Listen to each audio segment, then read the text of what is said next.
Last several, so hopefully that helps you as you prepare and as you work on getting ready for our next exam, which is now, what is it? It's a week from Friday, so that makes it 9 days. 9 days away. 9 days away. And again, I'll get you out study guide at the end of this week that will help you as you prepare for that exam. Already talked to you a little bit about what to expect this week, that our typical discussion Friday is going to be atypical this week because we're going to have some remaining material that we need to cover from chapter 29. And so as we continue to work through this, I want to tell you and remind you of something I told you maybe a week, maybe 2 weeks ago, that a lot of the times as we talk through animal groups in a class like this, it's very frustrating because we have groups that are really fascinating and really interesting and you really want to talk about them more, and we don't have time to do that.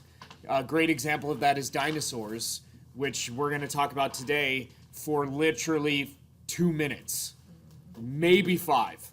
And it's going to be frustrating because dinosaurs are awesome, and we would all like to sit and think and talk and work with dinosaurs for a long time, and we don't have the time to do it. However, if you want to spend some more time working through dinosaurs, we do have some opportunities for you to do that here with Dr. McLean, and we can talk about that more as things kind of develop. But let me pray for us, and we'll continue working through chapter 29, and we'll start talking about tetrapods. Father, thank you again for the wonderful privilege that this class is, the opportunity I have to steward the development and learning of these students, and the opportunity that we all have to just get in and to think about and to interact with your creation, parts of your creation that we don't get to think about often. And Father, as we do, I pray that you would give us a better appreciation for how dynamic and incredible your creation is, and a better understanding of who you are and what our responsibility is as your children and stewards of your creation. Father, help us to do all these things well, not that we might feel good about ourselves, but that we might work with you as you are redeeming all things to yourself. We ask this in the name of Jesus. Amen. All right, so we left off here talking about our two groups of bony fishes, Sarcopterygians or Sarcopterygians, and Actinopterygians or Actinopterygians, depending on whether or not you want to pronounce that P. And we talked about jawless and jawed fishes, and I told you there are a series of pictures we want to go through, but we didn't have time yesterday, so here they are. Here's some hagfish, beautiful, just beautiful little jawless fishes. And by beautiful, I'm being sarcastic. They are hideous. However, they do serve a wonderful purpose, and that is to clean the ocean floor of, decaying carcasses. And so they can rip organic material into smaller pieces so that your decomposers, your bacteria, can decompose that more rapidly and unlocking those nutrients for other organisms. Here are other living jawless fishes, not the big fish here, the salmonid, but these parasitic lamprey. And so again, keep in mind, the lamprey, they are either parasitic as adults or they don't feed as adults. And so what you're left with is our only living jawless fishes are either scavengers or they're parasites as adults, or they don't feed as adults. And so none of those are really dynamic feeding strategies.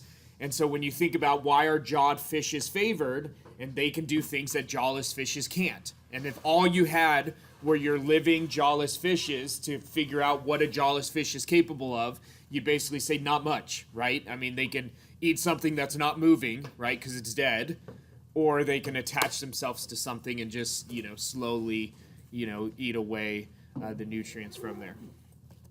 Here's another jawed fish. We talked about ostracoderms, jawless, extinct fish with these bony armor plates. Here is an extinct placoderm, Dunkleosteos, or Steus. And so here you have an extinct fish, but now a jawed fish. Still very powerful well-developed bony armor. Again, kind of suggesting that maybe bone is a primitive characteristic of fish. And then now you have to start to deal with, well, why don't living hagfish and lamprey have bone? Why don't cartilaginous fish have bone? And it becomes this kind of interesting story being told in fishes of what came first, the jaw or the bone, and what came first, the vertebrae or the cranium. Just a very interesting story being told. Of course, if all fish don't root back to a single ancestor, then it doesn't matter, right? It's just a great deal of different varieties of forms. Example of chondrichthyes are cartilaginous fishes, hammerhead sharks. A lot of really, really interesting animals that look perfectly designed to capture, kill, and eat other animals. And it's kind of fun.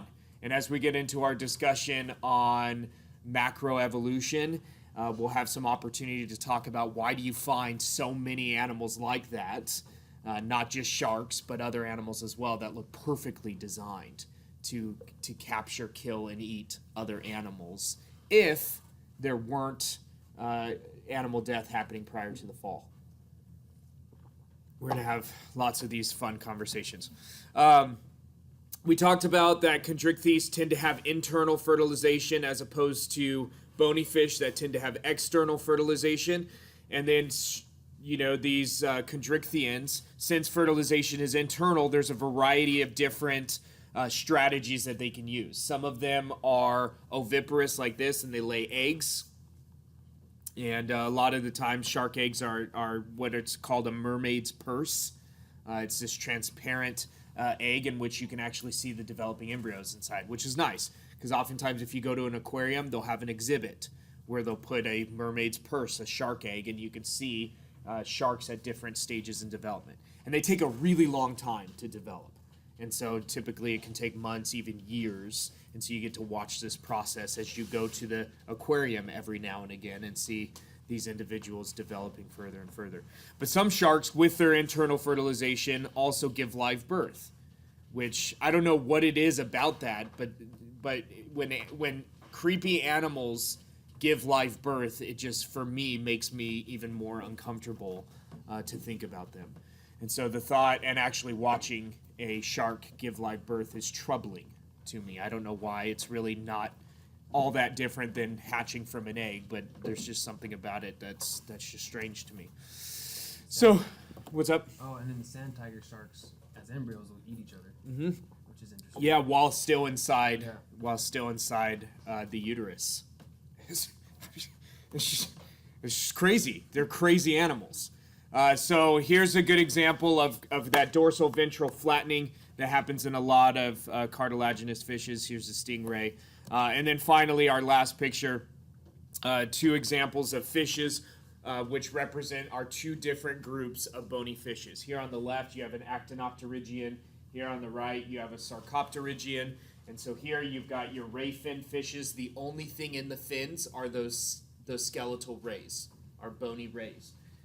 Whereas in our sarcopterygian, our fleshy finned fishes, you've got muscles and bones in the fins, which would provide basically a scaffolding or a foundation by which you could develop those limbs further to support the animal's weight, which is kind of the idea of what would happen as you transition from fish into tetrapods and you start to venture onto land.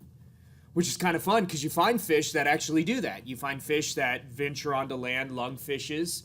You find them in a number of places around the world, and they venture up onto land and they use their fins to actually scoot themselves around. And they've got muscles and bones in their fins, like the idea of what the fish that would have given rise to tetrapods have. And they have lungs. We call them lungfish. And they breathe air. It's kind of cool. Like you've got fish that look primed and ready to actually make that transition onto land. All right, any questions about that last framing question? Did I say good morning already? Mm-hmm. Well, good morning again. Happy Wednesday. I'm having a great day. The Dodgers won last night. I don't know if you know, but they won last night. It was kind of a big deal. So I got a little impulsive and preemptively when the Dodgers went down 1-0, and then Rich Hill put runners on second and third with nobody out, I shaved my beard and my hair and threw ash all over myself and started mourning. And then they came back and won, and I had already done it. Like, you can't undo that. I'm just kidding. So I usually like to do this every now and again to mess with my oldest daughter, who's emotionally unstable. I don't know if I've told you about my oldest daughter before and her emotional instability, because I kind of forget what I tell some classes and what I don't tell other classes. But my oldest daughter, she's 6 now, and I mean, just, you know, some weird things will set her off, and usually shaving my beard is one of those things. So I like to do it regularly just to kind of keep her guessing, keep her uncomfortable, you know. And it's nice when she's crying and I understand why, right? I mean, if that can only happen once every couple of years, it's enough for me, because then it helps to clue me in as to what might trigger her emotional outburst, you know. So that's also not true. I mean, she is emotionally unstable, and it does actually kind of freak her out when I shave my beard, but it's No Shave November, right? You got to do this, you got to start over, right? Clean slate, and then just let things get, you know, really unkept, because that's what, you know, November is all about, apparently. And then you get to Thanksgiving, and things just get wild, right? All right. So, our fourth framing question for chapter 29. What happens as a frog develops, and why are they restricted to moist environments? What happens as a frog develops, and why are they restricted to moist environments? If you've already looked over this slide, you realize that there's a lot on this slide that doesn't mention frogs. And you're like, what's going on? That we're answering a question about frogs with a whole bunch of stuff that's not about frogs. Bear with me. We'll hopefully help it make sense. All right. So frogs are one example of a tetrapod. Tetra, what does that root mean? 4. Poda means feet. And so this literally means 4 feet. So these are organisms that have 4 limbs and usually use a combination of those 4 limbs to move. And the reason why I say usually is because you have some bipedal tetrapods, like us. And we do not use 4 limbs in locomotion, usually. Although, you know, occasionally we will, you know, just to spice things up a bit, right? So tetrapods, frogs are one example of these, and the idea here is that they evolved from sarcopterygian fishes, right? These fishes that have muscles in the fins and have the nice kind of foundation or plan that can be modified into tetrapod limbs. And so I want to give you an example of one of these sarcopterygian fishes, Tiktaalik. So Tiktaalik is a genus of these fishes, ancient extinct fish that demonstrates some tetrapod characteristics. So it is a fish, but it has some things that are not fish-like. Digits, that is not just having rays, but actually a limb bone that terminates in digits. It's kind of strange for a fish to have that. A movable neck. And you're like, wow, I never thought about this, but fish actually don't have necks. And so this fish has a neck, which is strange. Because if a fish wants to turn its head, it just turns its whole body. But if you're going to operate outside of water, that's not quite as simple as it is inside of water. And so this fish has a neck, has a robust rib cage, which illustrates that it's dealing with gravity because it doesn't want its heart to get crushed under the weight of gravity. And it has lungs, which is also not unique. There are fish with lungs, but this fish looks like it had lungs. This specimen is from the Devonian. And the interesting thing about Tiktaalik is not that it's a fish with tetrapod characteristics, although that's pretty interesting. The interesting thing about Tiktaalik is somebody went looking for it, knowing where they had access to rock, where you would imagine the earliest tetrapods would be.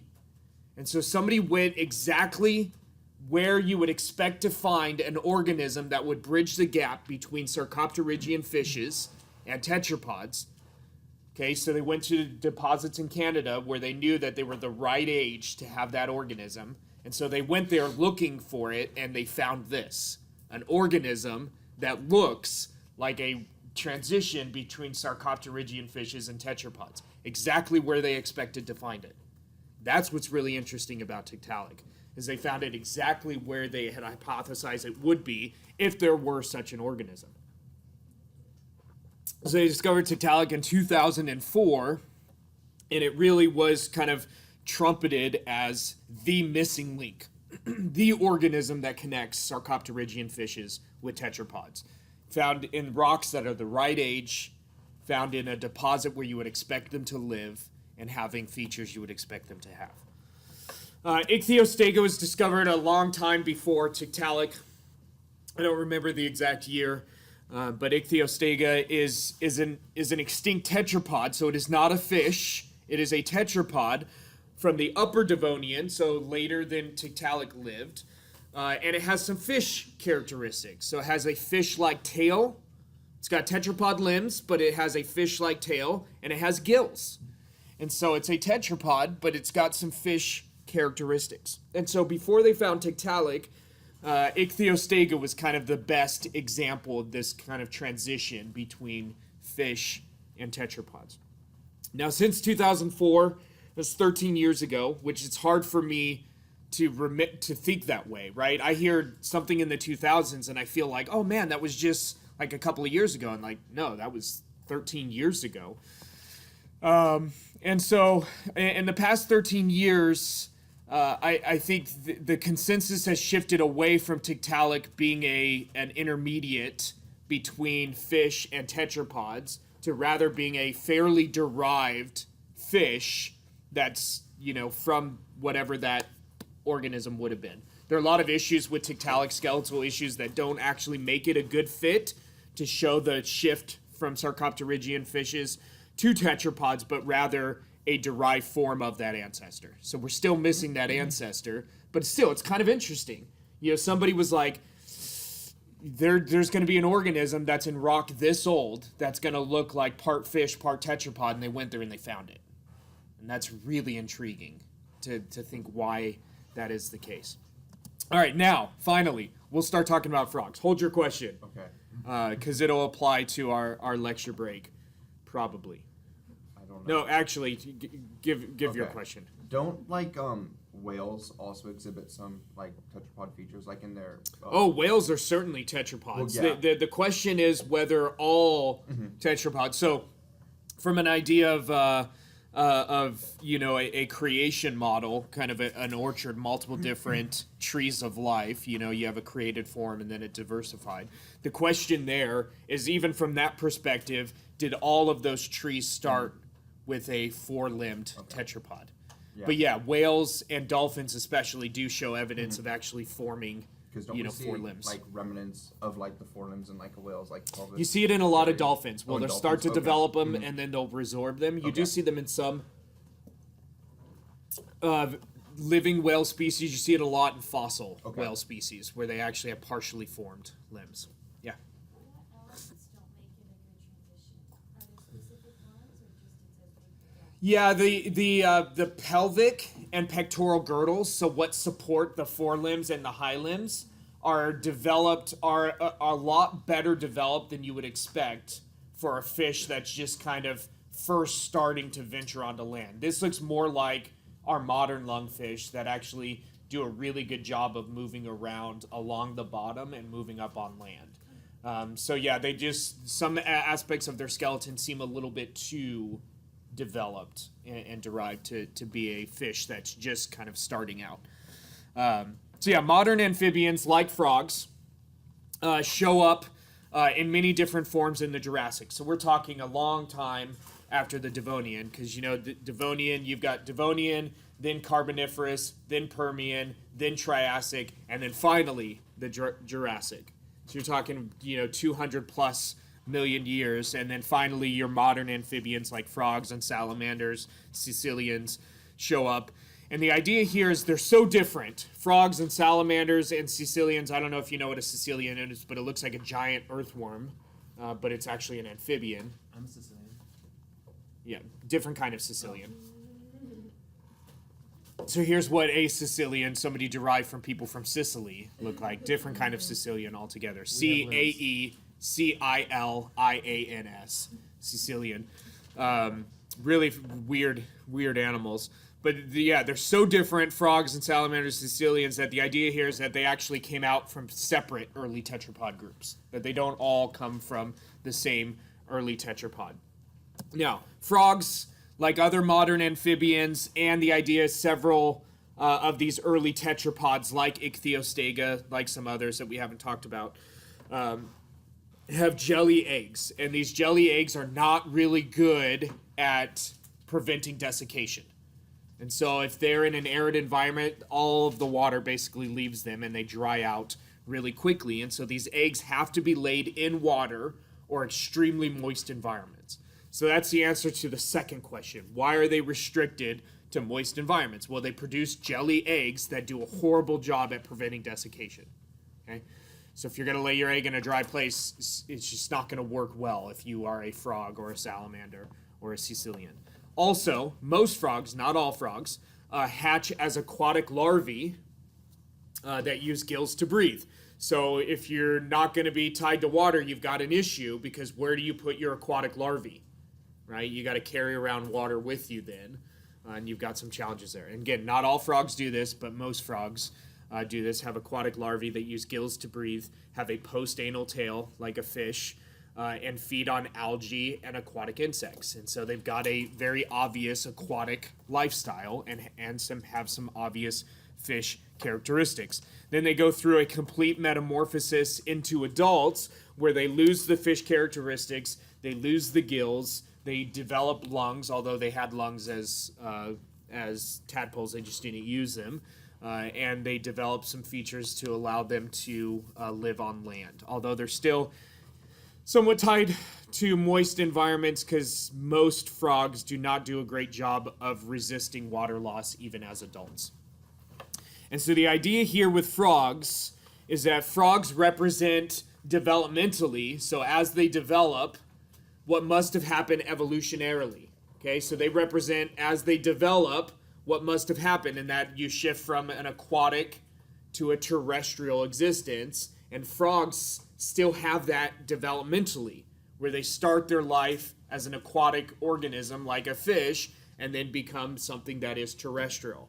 And this idea here is summarized by this statement. I don't know if I've given it to you before, but it's a good one. Phylogeny recapitulates. Whoa.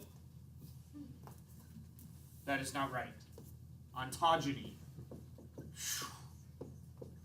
recapitulates phylogeny.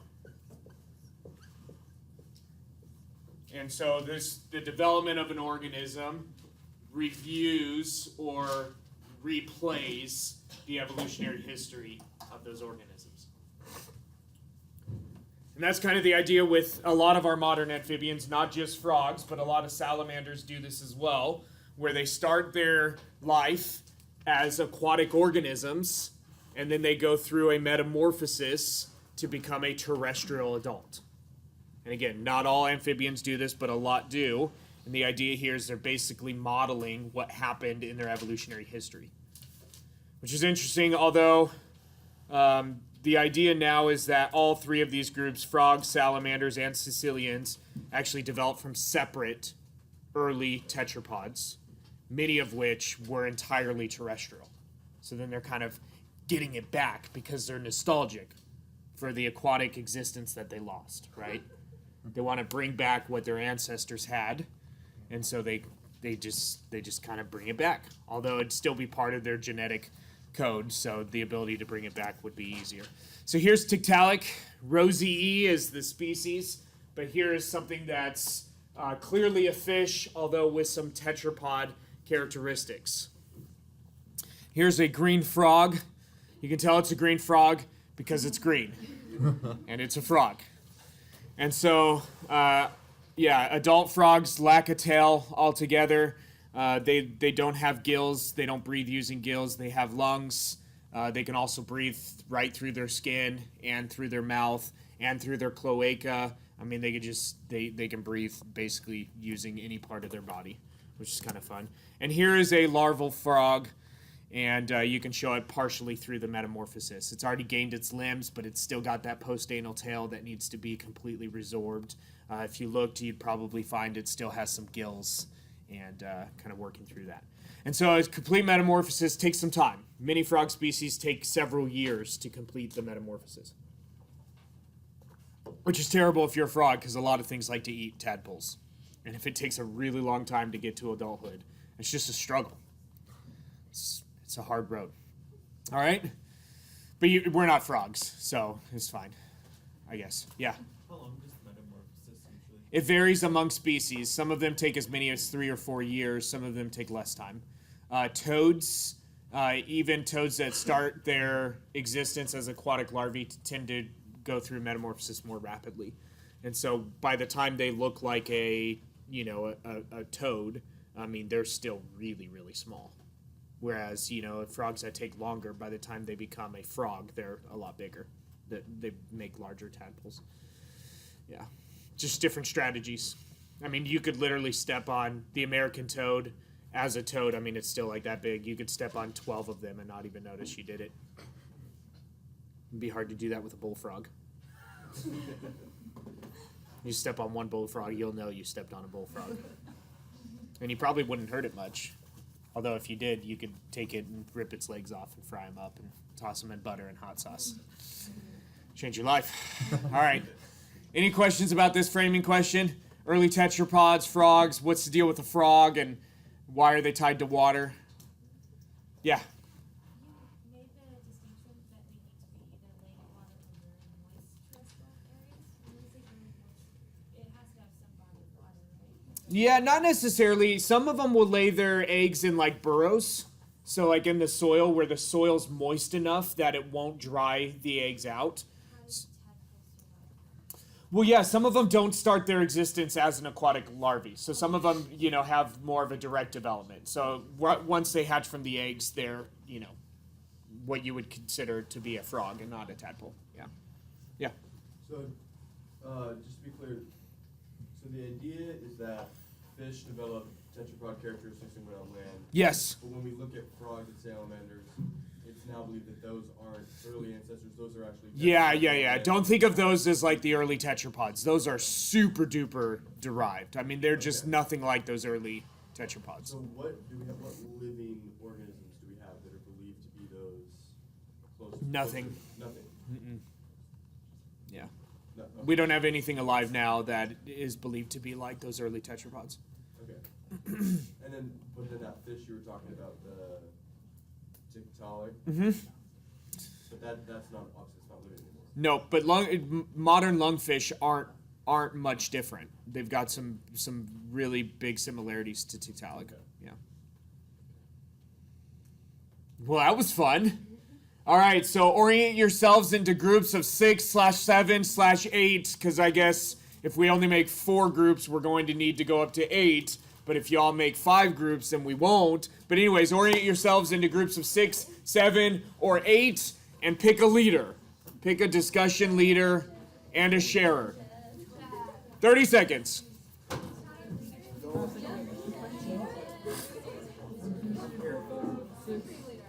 Jacob. Five? Katya, do you have this for me? Okay. Yeah, that's fine. 10 seconds. 8, 7, 6, 5, 4, 3, 2, 1. All right, you should find yourself in a group of 6/7/8 that has a leader. And the leader's responsibility is to find a spokesperson and to get everybody engaged. Every single person. I want to hear every voice in here. All right. So the next framing question. What makes an amniote special?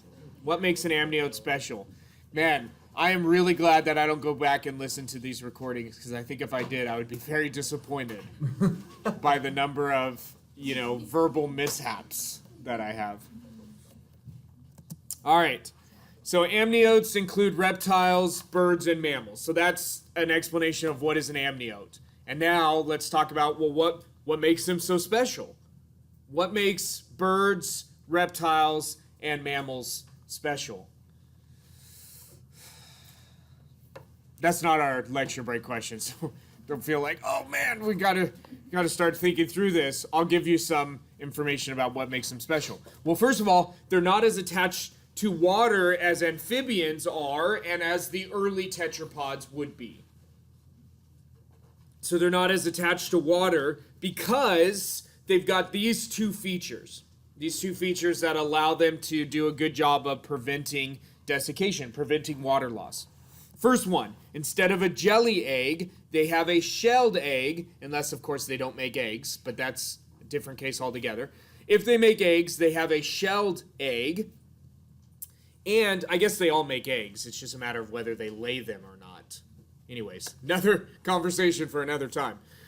So a shelled egg with 4 extra embryonic membranes. And we call these extra embryonic membranes because they're actually produced by the embryo.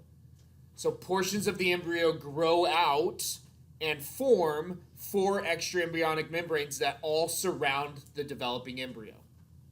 Those 4 membranes, the amnion, which is where the group gets their name from, amniotes, the amnion, the allantois, the chorion, and the yolk sac. So these are our 4 extra embryonic membranes. And again, they're made by the embryo. Portions of the embryo grow out as it's developed, form these membranes that surround the developing embryo. And these membranes, especially the amnion or amnion, suspend the embryo in amniotic fluid. And we call it amniotic fluid because it's fluid inside of the amnion, made by an amniote. Who knew, right? Who knew? So that's one. This keeps the egg from drying out. These 4 extra embryonic membranes help to prevent water loss. The shell helps to prevent water loss. And so this embryo can develop in a nice, moist environment, free of the effects of gravity as it's floating around in water, as it's developing, and it's not going to risk losing that water. So the eggs don't need to be laid in water or close to water in a moist environment. They can be laid anywhere. They can be laid in a nest right in the middle of the desert. And you can find them and crack them open and make an omelet. And the other one is keratin in the skin, depositing just a great deal of an intermediate protein called keratin. We'll talk more about intermediate proteins next semester, but depositing a lot of keratin in the skin that makes it really hard for water to cross it. Okay? And so reptiles have skin like this, birds have skin like this, mammals have skin like this. Birds and mammals, we take it to the next level and start to add extra structures outside of the skin, like feathers and fur, right, to help to prevent water loss even more. Okay, so amniotes are not as tied to water as amphibians and early tetrapods would be because they're really good at preventing drying out. Make sense? Okay, so now the lecture break question. Relative to early tetrapods and living amphibians, would you expect a lot of diversity in amniotes? Why or why not? All right, go ahead and take, I don't know, is 2 minutes enough? Let's do 3. 3 minutes. I don't like half minutes. Sorry. We'll do 3 minutes. 3 minutes starting now.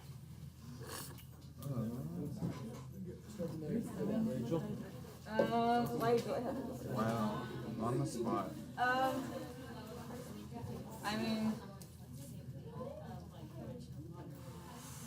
It reminds me of our discussion about bryophytes and gymnosperms. Yeah.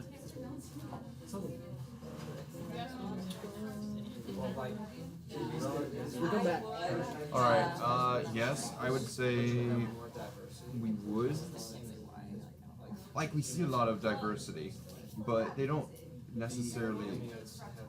It's hard to find a living, like, I know, it's hard to find a living or just a fossil that shows like the in-between stages between like early tetrapods and stuff like that, and then the amniotes we see today. There's just like, you can look at some and say like, oh, this could be that, but it's just hard to differentiate the two.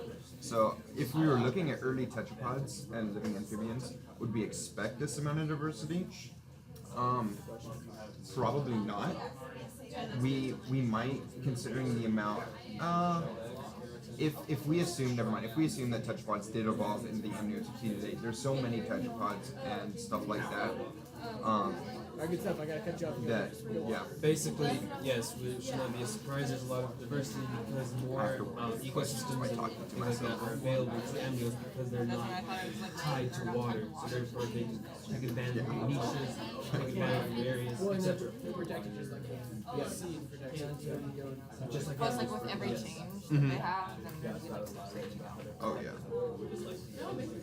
Yeah, that's, see, when I get a question asked to me initially, I'll have an answer already, but if I go through that answer, I'll start thinking of different things. I'm walking myself through it, yeah, and so like I imagine. yeah, and so I have to process it and say things to myself and walk myself through it until I get to my final conclusion, which are how my papers are written. Start off with something and then I have to go back and write it all. What is love? What? Is that what you said? What is love? That would be actually a good discussion topic. Actually, yeah. That was singing in English dollars. You know what? We'll have that. We'll have a discussion of what is love when we talk about the mechanisms of evolution. I like that. Have you Okay, seen Interstellar? Oh yeah. Okay. Okay. I just reminded me of when she mentioned like. Well, you've got love according to, I don't know, DC Talk. Like you've got love according to, oh gosh, what's the snowman from Frozen? Oh yeah, Olaf. Olaf. Like Yeah. love according to Olaf. I have a quick question. Okay, so in not in development, but like when a child is like feeding on the mother's Yep. milk and stuff like that. Okay, so if in the Bible in Genesis God says that you live off of like plants and stuff like that, would feeding off the mother's milk necessarily not be like the original way that the baby would have gotten its nutrients, or would it? Save that. All right. So as you're dealing with a question like this, this is unfortunately a discussion we should have had weeks ago, and we didn't. We should have had a discussion of what does this So, even like, as a baby, mean? when you're getting nutrients. What does diversity even mean? Are we talking about the number of species Would they have? when we're going to measure diversity? Because if you're talking about the number of species, I mean, that's a nice quantifiable way of measuring diversity, but you've got some interesting things. Some really interesting things. So, for instance, frogs, we already talked about. They're far more tied to water than your amniotes would be, right? There are about 5,000 living species of frogs. There are about 5,000 living species of mammals. So in terms of number of species, you're like, well, frogs and mammals have about the same amount of diversity. But the thing is, all of your frog species look like a frog, right? Whereas some of your mammal species don't even look like a mammal. Some of them lay eggs, right? Some of them have a pouch. Some of them don't have a pouch. Some of them look like me, right? Some of them look really strange, like me, right? And it's just, so it's like, what are we even talking about when we're talking about diversity? Are we talking about number of species? Or are we talking about structural diversity? And so what I want to get you away from is equating the number of species with diversity, okay? It is one way of assessing diversity, but they're not synonymous, okay? So don't just think, oh, if it's more diverse, there are more species, because it's not that simple, okay? That's what we would call species richness, which is a measurement of the number of species. That's not a really good measurement of overall diversity. Yeah. And just to be clear, what like separates one species from another is reproduction. Yeah, so you have several different definitions of a species. Here's the problem. So what you're talking about is the biological species concept, which what makes one species separate from another is reproductive isolation. So if they cannot form viable offspring, or they do not form viable offspring, then we would tend to classify them as separate species. Here's an issue. What do you do with organisms that never reproduce sexually? What do you do with organisms that are extinct? Right? Extinct organisms don't reproduce, right? Unless you make 3D prints of them, right? And you have to do it for them. And then organisms that don't reproduce sexually, you can't apply that species concept, right? So you usually have to do some kind of a composite idea of if you're going to have a really thorough discussion about what is a species, you usually have to combine biological species concept. Do they reproduce to form viable offspring, and then something else, like maybe a morphological species concept, where you have the type, right? This is the type for this species, and then you compare other ones to that.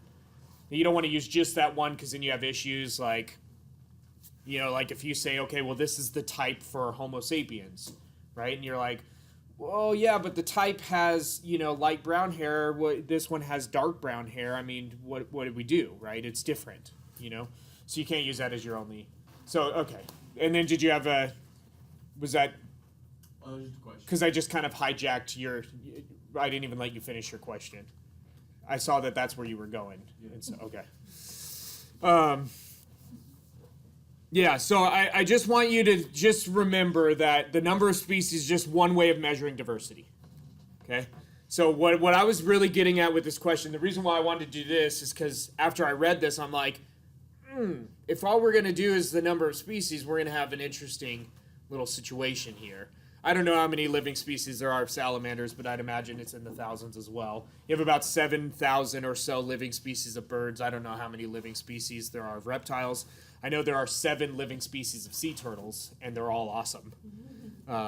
But in terms of number of species, it actually wouldn't be that crazy a difference between modern amphibians and living amniotes. It wouldn't be all that drastically different. But in terms of structural diversity, how many different forms do you have? It would be way, way different. Like how many different models or plans of attacking life do you have? That's a good way of thinking about it, attacking life. Did I ever tell you about the picture I had in my kitchen of a crocodile eating a wildebeest? That's cool. Yeah. I mean, it just hung up right in my kitchen. This was when I was in grad school and I had a roommate, and it would inspire me. Like I would walk into the kitchen and I would see this crocodile doing the death roll on like a 2,000-pound animal, and it would inspire me to eat, right? And then I got married, and my wife moved into my apartment, and that was the second thing to go. The first thing to go was the awkward pictures I had in the bathroom of somebody using all the different parts of the bathroom. Like somebody brushing their teeth, somebody going to the bathroom, somebody taking a shower. So that was the first thing to go. But then the crocodile doing the death roll, that was the second thing. She basically got rid of everything. And then I had a chair that was infested with bed bugs, but I didn't sit in it. I just let people who came over to visit sit in it and then laughed. I'm just kidding. There was no chair. Man, this is fun. Okay. All right. So let's actually address this question. So let's start with this group over here. Is this group go back like this? Okay. So you've got 7. In this group. Yeah, but not really structural. Yeah, I mean, and not really a number of species either. So, yeah. All right, what do we got? Diversity of ideas, cultural diversity, geographic diversity. What'd y'all come up with? What were some ideas?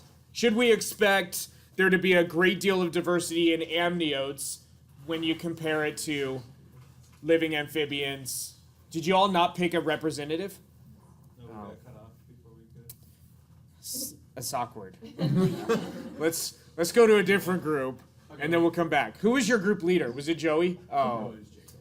okay. I can summarize if you want. Give me a summary. Okay. Kind of disagreed. Okay. Some of us were thinking that it was kind of like the number of species that Uh-huh. determined diversity, and then some of us were like, I don't know, we were kind of like getting to a point, but we were like, you can have, so like, yeah, you can say like those animals that like have the ability to live in like, let's say drier conditions, like could be more diverse, but how many animals actually do, and then does the number of that animals compensate for the number that are still here by water being diverse? So, like, Now you have to remember that just because they can live more isolated from water doesn't mean they're going to, right? We've got aquatic reptiles. We have some aquatic birds, semi-aquatic. We've got some fully aquatic mammals and a lot of semi-aquatic mammals. So just because they can live more isolated from water doesn't mean they're going to. Now, which is really interesting because the amount of diversity in those forms, like there aren't a ton of marine reptiles. When you count, like you bring in freshwater reptiles, you get some more number of species, but still, like, I mean, it's basically you've got crocodilians and turtles and then one lizard, the marine iguana, you know. Oh, and you've got some aquatic snakes, obviously. Some of them are really awesome. But yeah, and so just because they can be more isolated from water doesn't mean they have to be, right? So you have to kind of factor that in. But yeah, if you were just doing it as number of species, you'd probably come up with the idea of no, like we probably wouldn't expect a lot more diversity because there are a lot of things going on to generate number of species. But if you're talking about different forms, then your answer might be different. What do we have back here? We were thinking maybe it would be similar to how when plants were able to have seeds that didn't need to be by water, the same way they could go to other places, maybe animals could do that too when they had eggs that didn't need to be in plants. Yeah, see, plants are convenient because once you get seed plants, not only do you get an increase in the structural variety, you get an increase in the number of species as well, right? It's very convenient, so you get both. You're like, yeah, we got a lot of different models, bunch of different forms, and we have a ton more species. It's not quite that way with amniotes. Yeah, but yeah, there is something very kind of equivalent to that. If you can start to become more isolated from water like seed plants could compared to seedless plants, then you'd expect kind of a drive in diversity. But we can get into explanations of why there aren't more species of amniotes if you want, even though there could be. We can get into some conversations about that. What do we have here in the middle? We had pretty much similar ideas, but that they could live in greater pools of environments, and then also they have more methods in those to survive. Okay. Yeah, so you're kind of getting at that, yeah, we would expect more diversity because they could get into different forms, especially if that whole structures, different ways of facing kind of similar challenges. You have a lot more availability to do that than when you're really closely tied to water. Yeah, ideas from up here. So, basically, we came to the conclusion that because they have more niches available to them away from water, basically everyone else has said that they were more likely to diversify. And I want to add that because they are exploring different ecosystems, there are more challenges for them to face. Therefore, they have to adapt to meet those challenges, which also help with diversity, and then the reproductive strategies more Sure. likely to chances of survival. Yeah. So there's three things right there. Yeah. Something you also have to keep in mind about terrestrial environments, they're far less stable than aquatic ones. Far less stable. The only aquatic environment really there are two that have low stability, intertidal areas. So like if it's, exposed some of the day, that kind of stinks if you're an aquatic organism and all of a sudden water disappears from where you live for a while. So that one is pretty. That's one of the most dramatic environments on Earth, by the way, not just an aquatic one. And then brackish areas where fresh water meets marine water. Those fluctuate a lot in their salinity and their temperature and their depth, and so those change a lot chemically as well. Other than that, aquatic environments are very stable. And I know what you're thinking. You're like, well, what about in temperate areas where a lake freezes over in the wintertime? Isn't that pretty unstable? Yeah, but that takes time. It's slow. It's gradual, right? It's not like 3 times a day you're exposed to sunlight. So, and anyways, we can, so here's an image of an amniote egg. You've got the shell. You've got your 4 different extraembryonic membranes illustrated. And again, remember, all of these are made by the embryo. The parts of the embryo migrate out. And this happens in us as well. We form these 4 extraembryonic membranes. Some of them actually contribute with maternal tissues to form the placenta, and then some of them just, do other things altogether. Where do the yolk and albumin come from in unfertilized eggs then if they come from the embryo? Well, the yolk comes from the embryo. The yolk sac, comes from the embryo. The yolk does not. Okay. Yeah. So you've got the yolk in the egg, and then the yolk sac will spread out from the embryo and will go in and circle the yolk. So the embryo only produces the amnion and the yolk sac then? No, it produces the amnion, the chorion, the allantois, and the yolk sac. It does not produce the yolk. It does not produce the albumin. It does not produce the shell. Okay. Mama does that. Okay. Yeah. Embryo takes care of the membranes. Mama takes care of the rest. Yeah. It's kind of fun. Man, we're not going to get to our last framing question, so I'll kind of end with this here. So mammals, other than the platypus and 4 species of spiny anteater, mammals don't lay eggs. I don't know if you knew that. Surprise. Other than those 5 species of living mammals, mammals don't lay eggs. However, when you look at the development of a mammal embryo, it actually still forms as though there were a big yolk sac full of yolk there. It's really weird, right? It almost looks as though maybe mammals came from an ancestry in which you did have a yolk sac. Store that up. We'll come back to that as we start talking about issues with trying to root all mammals back to a single ancestor and some things that look favorable towards actually doing that. And I know it's 3 minutes or 2 or 3 minutes before class is supposed to end, but I can't start the next framing question because we won't finish it. So enjoy the rest of your Wednesday. Use these 2.5 minutes of my gift to you wisely. So